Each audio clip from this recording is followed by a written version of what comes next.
امام بخاری پیدا ہوئے تو نابینا تھے۔ میں چونکی اور سیدھی ہو کر بیٹھ گئی کیونکہ میرے ایک بیٹے کی آنکھوں میں بھی ایک بڑا مسئلہ تھا جو کسی ڈاکٹر سے حل نہیں ہو رہا تھا۔ آپ جانتے ہیں کہ امام بخاری کون تھے؟ ہوں گے مولویانہ باتیں شروع ہو گئی نا۔ انہی گھسی پیٹی باتوں کو سنانے کے لیے یہ زینت مجھے یہاں گھسیٹ لائی ہے۔ پتہ بھی ہے کہ میں ان مولویوں کی باتوں پر یقین نہیں کرتی، مگر خود بھی ملانی بن رہی ہے اور میرا بھی ٹائم خراب کر رہی ہے۔ میں نے قریب بیٹھی زینت کو غصے سے گھورتے ہوئے زیر لب کہا، جو گرد و پیش سے بے نیاز بیاں میں منہمک تھی۔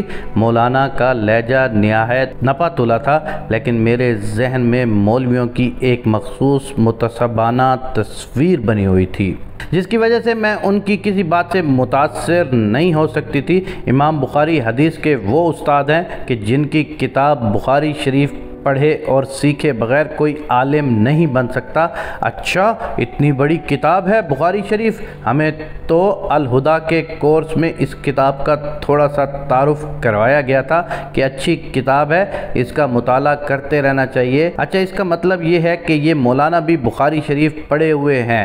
میں نے خود کلامی چھوڑی اور بیان سننے میں مگن ہو گئی۔ امام بخاری پیدائشی نابینا تھے، یعنی انہیں آنکھوں سے نظر نہیں آتا تھا۔ ان کی ماں کو اس کا بے حد غم تھا، وہ بہت روتی تھی، لیکن ہماری طرح عالموں کے پاس نہیں بھاگی پھرتی تھی، بلکہ سبب کے درجے میں انہوں نے اس وقت کے سارے رائج علاج بھی کروائے جو ناکام ہو گئے، اور اس فاعل حقیقی اور مسبب الاسباب کے سامنے روتی بھی رہیں، گڑ گڑاتی رہیں۔ ان مولویوں کو دیکھو، جس کو چاہیں رلا دیں۔ میں نے سر ہلایا۔ 2 برس کے بعد ان کی والدہ کو خواب آیا۔ خواب گھڑنا تو کوئی ان سے سیکھے، سوال جواب ختم ہی نہیں ہو رہے تھے۔ میں نے سر جھٹکا اور تعوذ پڑھنے کی کوشش کی۔ خواب میں انہیں ابراہیم علیہ السلام کی زیارت ہوئی۔ ان کی ماں کو مخاطب کر کے خلیل اللہ نے فرمایا، اللہ نے تیرے بیٹے کی بصارت واپس لوٹا دی۔ مولانا کچھ دیر کے لیے خاموش ہو گئے۔ چاروں طرف سے سبحان اللہ کی صدائیں آنے لگیں۔ میرے دل پر ایک چوٹ سی لگی۔ گود میں سوئے ہوئے 4 سالہ احمد کے معصوم چہرے پر نظر پڑی، اور اسی لمحے میرے منطقی دل کی ساری منطق گویا بھاپ بن کر اڑ گئی۔ میرا ممتا بھرا دل بے اختیار بھر آیا، اور پھر دل سے آواز ابھری، تم اس کی آنکھیں اپنے اللہ سے واپس لے سکتی ہو؟ اس جملے کی گونج اتنی تھی کہ میں بیان سننا بھول گئی۔ پتہ نہیں مولانا نے اور کیا کچھ کہا، مگر میری نظریں اپنے احمد کے معصوم سے چہرے پر جم گئی تھیں۔ 20 مئی 2007 کو احمد پیدا ہوا تھا۔ سارے خاندان میں خوشیاں منائی گئی تھیں۔ ڈھول دھمکے نے پورے علاقے کو سر پر اٹھا لیا تھا۔ پورے علاقے میں ہم نے مٹھائیاں تقسیم کی تھیں، لیکن جب احمد تھوڑا سا بڑا ہوا تو انکشاف ہوا کہ احمد کی خوبصورت آنکھیں بینائی سے محروم ہیں۔ ہم نے آغا خان میں پاکستان کے سب سے بڑے آئی اسپیشلسٹ ڈاکٹر اعظم علی کو دکھایا۔ ڈاکٹر اعظم علی کا رزلٹ 100% ہے، ان کے علاج سے ضرور آرام آ جائے گا۔ میرے ساتھ ویٹنگ روم میں بیٹھی ایک عورت نے بتایا۔ اچھا، میں صرف اتنا ہی کہہ سکی کیونکہ میرے ضبط کے بندھن ٹوٹنے لگے تھے۔ باجی رو مت، اللہ خیر کرے گا۔ اللہ تو خیر ہی کرتا ہے، لیکن میرے بیٹے کی بینائی معلوم نہیں کون سی خیر میں چلی گئی۔ میں نے شکوہ کیا۔ باجی، اللہ سے شکوہ نہیں کرتے ہوتے۔ احمد علی، نرس نے چیکنگ کے لیے پکارا تو میں احمد کو لے کر اندر چلی گئی۔ اسے دوا پلا کر بے ہوش کیا گیا اور تقریباً 2 گھنٹے چیک اپ ہوتا رہا۔ 2 گھنٹے بعد ڈاکٹر اعظم ہماری طرف آئے۔ مجھے شدید افسوس ہے، آپ کے بچے کی آنکھ کا پردہ پیدائشی طور پر بے جان ہے۔ یہ الفاظ تھے یا ایٹم بم تھا؟ میری آنکھوں کے سامنے اندھیرا چھا گیا اور میں گر کر بے ہوش ہو گئی۔ مجھے نرسوں نے سنبھال کر بیڈ پر لٹا دیا۔ سر، ہو سکتا ہے کہ آپ سے چیک اپ میں کوئی مسئلہ ہو گیا ہو۔ یہ میرے شوہر کی آواز تھی۔ بھائی، میں نے 15 برس آنکھ کے پردے پر کام کیا ہے، مجھے اتنا بھی نہیں معلوم ہوگا کہ پردہ زندہ ہے یا مردہ۔ ڈاکٹر صاحب نے مشفقانہ انداز میں کہا، یعنی اب کچھ نہیں ہو سکتا؟ میرے شوہر نے کہا۔ ان کی آواز بھی آنسوؤں سے بوجھل تھی۔ آپ 1 سال بعد دکھائیں، یہ تھوڑا بڑا ہوگا۔ تو پھر مزید دیکھیں گے، مجھ سے جو ہو سکے گا ضرور کروں گا۔ ڈاکٹر اعظم یہ کہہ کر چلے گئے۔ صاف لگ رہا تھا کہ انہوں نے طفل تسلی دی ہے۔ مجھے میرے شوہر ویل چیئر پر ڈال کر گاڑی تک لائے۔ اس کے بعد بھی ہم نے بہت سے چھوٹے بڑے ڈاکٹروں کو دکھایا، ڈاکٹر ام محمد صاحبہ کو بھی دکھایا۔ انہوں نے آب زمزم ڈالنے کا کہا، مگر 1 برس ہو گیا، کچھ نہیں ہوا۔ ہاں میں اس کی آنکھیں اپنے اللہ سے مانگوں گی۔ کیا ہو گیا ہے کومل؟ کس سے باتیں کر رہی ہو؟ شوہر کی آواز سے میں چونکی۔ مجھے پتہ ہی نہ چلا تھا کہ میں گاڑی میں خود سے باتیں کرنے لگی تھی۔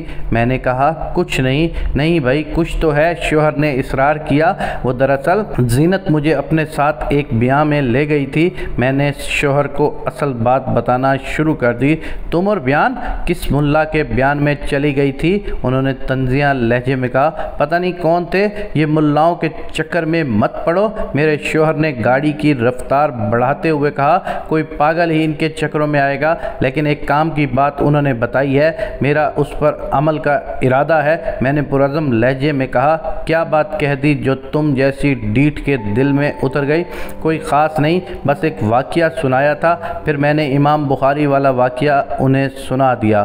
وہ بھی باپ تھے۔ جب عبادت کے حوالے سے انہوں نے یہ واقعہ سنا تو کچھ دیر خاموش رہے، مگر اپنی عادت کے مطابق بولے، اپنا منہ دھو کے دعا مانگنا۔ وہ کوئی اور لوگ تھے جن کی اللہ سنتا تھا۔ اس کے بعد میری زندگی بالکل بدل گئی۔ اپنے بچے کے لیے، اس کی بینائی کی خیرات مانگنے کے لیے میں کس طرح نہ اپنے رب کے سامنے گڑ گڑائی، رات بھر تڑپتی۔ میں جو اپنی مخصوص تربیت و ماحول کی وجہ سے علماء کرام کا مذاق اڑایا کرتی تھی، ان کی کسی بات پر یقین کرنا تو دور کی بات تھی، مگر اس کے باوجود امام بخاری کا یہ واقعہ اس دن گویا میرے دل کی اتھاہ گہرائیوں میں اتر گیا تھا۔ مجھے کامل یقین ہو گیا تھا کہ میں بھی امام بخاری کی والدہ کی طرح رو کر اللہ سے مانگوں گی تو ضرور میرے بچے کو روشنی ملے گی۔ میں روتی رہی، گڑ گڑاتی رہی۔ یوں 6 ماہ گزر گئے اور پھر ایک دن بیٹھے بیٹھے اچانک میرے اندر ایک ابال سا اٹھا اور پھر مجھ سے بیٹھا نہیں گیا۔ میں نے ہسپتال فون کر کے ایمرجنسی میں اپائنٹمنٹ لی اور پھر شوہر کو فون کیا، سنیں جلدی سے گھر آ جائیں، ڈاکٹر کے پاس چلنا ہے۔ کس ڈاکٹر کے پاس؟ انہوں نے حیرت سے کہا۔ ڈاکٹر اعظم علی کے پاس۔ اور کس کے پاس؟ یہ اچانک کیا ہو گیا بیٹھے بٹھائے تمہیں؟ چھوڑیں سب باتیں، بس ابھی گھر پہنچیں، جلدی کریں۔ شدت جذبات سے میری آواز بلند ہو گئی تھی۔ میرے اندر کی ممتا نے ایک جنون کی شکل اختیار کر لی تھی اور مجھے اپنے آپ پر کنٹرول نہیں آ رہا تھا۔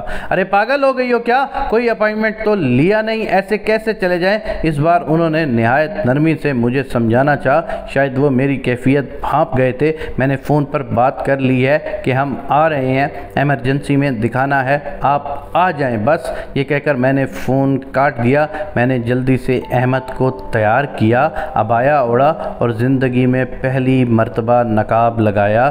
ٹھیک 20 منٹ بعد گاڑی کے ہارن کی آواز سنائی دی۔ میں نے احمد کو بیبی کارٹ میں لٹایا اور گیٹ سے باہر نکل گئی۔ مجھے دیکھ کر میرے شوہر حیرت سے گنگ ہو گئے۔ تھوڑی دیر کے بعد بولے، تمہارا دماغ خراب ہو گیا ہے کیا؟ ہاں، میں نے قدرے نارمل انداز میں مختصر جواب دیا۔ اب اندرونی ابال قدرے دب گیا تھا۔ اور حاجن صاحبہ، یہ آج سورج کہاں سے نکلا ہے؟ میں چپ رہی۔ سارے راستے شوہر پوچھتے رہے کہ یہ بیٹھے بٹھائے تمہیں ہسپتال جانے کی کیا سوجی، مگر میں نے کچھ نہ بتایا، اور بتاتی بھی کیا، بتانے کے لیے کچھ تھا ہی نہیں۔ میں خود اپنی کیفیت پر حیران تھی۔ بس ایک انجانی سی قوت تھی جو مجھ سے یہ سب کام کروا رہی تھی۔ جیسے جیسے ہسپتال قریب آ رہا تھا، میری بے چینی پھر سے بڑھ رہی تھی۔ حیرت انگیز، ناممکن، امپاسبل۔ ڈاکٹر صاحب کے لہجے میں حیرت گویا کوٹ کوٹ کر بھری ہوئی تھی۔ کیا ہو گیا ڈاکٹر صاحب؟ میرے شوہر گڑبڑا گئے۔ آپ کے بیٹے کی آنکھ کا پردہ 100% زندہ ہو گیا ہے۔ میری پوری زندگی کا یہ پہلا کیس ہے، ایسا کبھی نہیں ہوا۔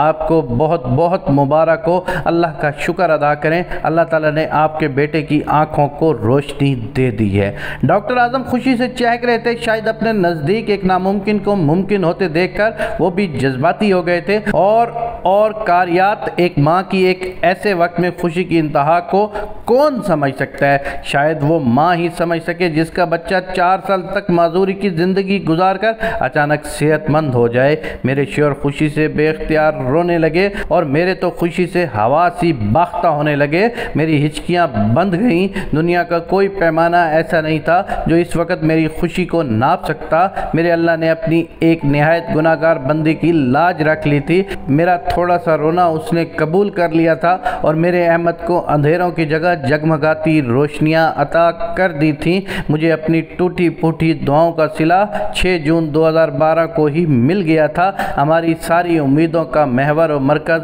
ایک اللہ تعالیٰ کی ہی ذات ہے، وہ جو اپنے بندوں پر بے انتہا مہربان ہے۔ 70 ماؤں سے بھی زیادہ، بس اس سے پورے یقین کے ساتھ مانگنے کی ضرورت ہے۔ یہ بالکل سچا واقعہ ہے جو میں نے آپ کو سنایا ہے۔ اس ماں نے کیا کیا؟ اس ماں نے اپنے اللہ کے آگے گڑ گڑا کر دعا کی کہ میرے پاک پروردگار، میں تجھ سے مانگ رہی ہوں، ساری دنیا نے مجھے مایوس کر دیا ہے، میرا اب ایک واحد سہارا تو رہ گیا ہے۔ میرے پاک پروردگار، اگر تو ہی مجھے مایوس کر دے گا تو میرے پاس جانے کے لیے کوئی در نہیں بچتا، میرے پاس آنے کے لیے کوئی در نہیں بچتا۔ میں نے تجھ سے مانگا ہے اور مجھے پورا کامل یقین ہے کہ تو میرے بیٹے کو بینائی دے دے گا۔ وہ ماں کہتی ہے کہ میں رو رو کے اللہ سے دعا مانگتی رہی کہ اچانک میرے دل نے کہا کہ اٹھو اور اپنے ہسبینڈ کو فون کرو اور ہسپتال جا کے ڈاکٹر اعظم کو دکھاؤ۔ یہ معجزہ میرے ساتھ ہو گیا ہے۔ جس طرح میں امام بخاری کے حوالے سے سن رہی تھی، کسی اور کے حوالے سے سن رہی تھی کہ معجزے ان کے ساتھ ہوتے ہیں، اللہ نے میرے ساتھ بھی معجزہ کر دیا ہے۔ میں اللہ کی ذات کا لاکھوں کروڑوں دفعہ شکر ادا کرتی ہوں کہ اس نے میرے بیٹے کو بینائی دے دی۔ اللہ تعالیٰ ہر انسان کی مشکل کو آسان فرما دے، آمین یا رب العالمین۔